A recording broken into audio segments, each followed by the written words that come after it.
ሰላም። ፊልም ስናይ ዝም ብለን ለመዝናናት ብቻ ነው ወይስ ከታሪኩ ጀርባ ከምንወዳቸው ገጸ ባህሪያት ጀርባ የሆነ ትልቅ ነገር ይኖራል?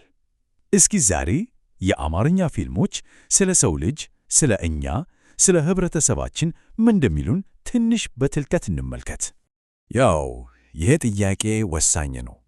በስክሪኖቻችን ላይ የምናያቸው ታሪኮች የራሳችንን ሕይወት፣ የህብረተሰቡን ስጋትና ምኞት እንዴት ነው የሚገልጹት? እንዴት ነው የሚቀርጹት? የዛሬው ትንታኔያችን የሚሸከረከረው እንግዲህ በዚህ ጥያቄ ዙሪያ ነው። እሺ እንጀምር። እንግዲህ በብዙ የአማርኛ ፊልሞች ውስጥ በቃ ጎልቶ የሚታይ አንድ የሰው ገጽታ አለ። ሐሳባዊው ወይም እንከን የለሹ የሰው ምስል ልንለው እንችላለን። በባህላዊ እሴቶች የጸና፣ ለህብረተሰቡ ሲል ራሱን መስዋዕት የሚያደርግ፣ እንደዚህ አይነት ሰው በሆንኩ የሚያሰኝን አይነት ገጸ ባህሪ ማለት ነው። እነዚህን ነጥቦች ስንመለከት የዚህ ሐሳባዊ ሰው መግለጫዎች ምንድን ናቸው? ህብረት፣ እምነት፣ መስዋዕትነት እና ደግሞ ባህል። እነዚህ ገጸ ባህሪያት በታሪክ ውስጥ ልክ እንደ ሞራል ኮምፓስ ናቸው። ሁሌ ትክክለኛውን ነገር የሚሰሩ፣ ከራሳቸው ፍላጎት ይልቅ የማህበረሰቡን ደህንነት የሚያስቀድሙ አይነት ጀግኖች ናቸው። ግን ታሪኩ በዚህ ብቻ ያልቅም አይደል? የሳንቲሙ ሌላ ገጽታ አለ። ከዚህ እንከን የለሽ ምስል በተቃራኒ ሲኒማዎቻችን የሰው ልጅ ሌላኛውን ውስብስብና ጎዶሎ ገጽታውንም ያሳዩናል። እና ይሄ ገጽታ ደግሞ ከዘመናዊው ሕይወት ግርግርና ግራ መገባበት ጋር በጣም የተቆራኘ ነው። እና እነዚህ ገጸ ባህሪያት ብዙውንም ጊዜ የሚመሩት በግለኝነት፣ በጥርጣሬ፣ በግል ምኞት ነው። ተግባራቸው በቀላሉ ይሄ ጥሩ ነው፣ ይሄ መጥፎ ነው ብሎ መፈረጅ አይቻልም። በብዙ የሞራል ግራ መገባበቶች የተሞላ ነው። እና ይሄ በባህልና በዘመናዊነት መካከል ያለው ግጭት በዘመናዊ የኢትዮጵያ ህብረተሰብ ውስጥ ያለውን ውጥረት በደንብ አድርጎ ያሳየናል። እዚህ ላይ ልዩነቱ በጣም ግልጽ ነው። በአንድ በኩል በህብረትና በእምነት የጸናው ያ ሐሳባዊው ሰው አለ።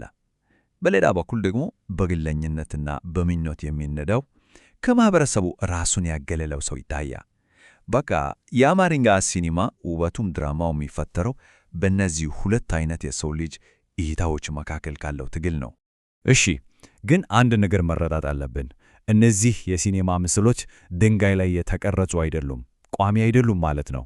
ህብረተሰቡ ሲለወጥ ፊልሞቻችን ስለ ሰው ልጅ የሚተርኩት ታሪክም አብሮ ይለወጣል። እስኪ ይሄ ለውጥ እንዴት እንደመጣ በሂደት እንመልከተው።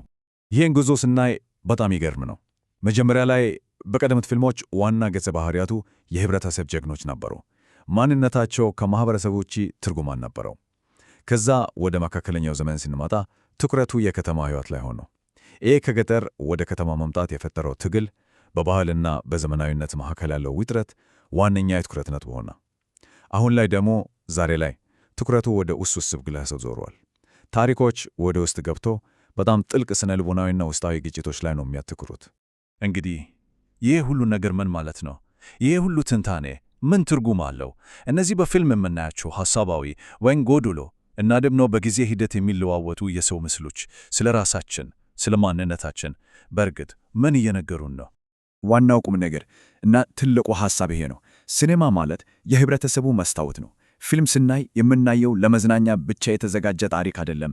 በፍጹም የምናየው ራሳችንን ነው። እንደ ማህበረሰብ የምንሰጣቸውን እሴቶች፣ ስር የሰደዱ ፍርሃቶቻችንን እና ለወደፊት ያለንን ምኞት ሁሉንም ነው በዛ መስታወት ውስጥ የምናየው። እናም ይህን ትንታኔ ስናጠቃልል በአንድ ትልቅ ጥያቄ ልሰናበት። መጪው ዘመን፣ የወደፊቱ የአማርኛ ሲኒማ ስለ ሰው ልጅ ምን አዲስ ታሪክ ይዞልን ይመጣ ይሆን? የህብረተሰባችን ለውጥ ከቀን ወደ ቀን እየፈጠነ ነው። ታዲያ በስክሪኖቻችን ላይ የምናያቸው የራሳችን ምስሎችስ እንዴት ይለወጡ ይሆን? ማን ያውቃል? መልሱ ቀጣዩ በጉጉት በምንጠብቀው ፊልም ላይ ይጠብቀን ይሆናል።